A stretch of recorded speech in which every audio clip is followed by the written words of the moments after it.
রাতের আকাশে চাঁদ উঠেছে। পুরনো গাছের ফাঁপা গুড়িতে মিষ্টি ছোট্ট ভূতটুনি ঘুমাচ্ছে। টুনি জেগে উঠে বলে, আজ আমি বন্ধু খুঁজতে বের হব। সে উড়ে উড়ে বের হয়ে গেল। একটা ছোট বিড়ালছানা গাছে আটকে গেছে। টুনি উড়ে এসে তাকে নিচে নামিয়ে দিল। বিড়ালছানা খুশি হয়ে ম্যাও করল। বনের ভেতর কিছু খরগোশ খেলছিল। হঠাৎ বৃষ্টিতে ভিজে তারা ভয় পেল। টুনি জাদুর আলো ছড়িয়ে তাদের আশ্রয় দিল।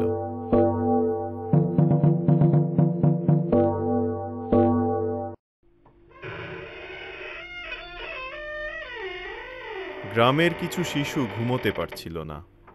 টুনি জানলার বাইরে এসে লোরি গান গেয়ে তাদের ঘুম পাড়িয়ে দিল।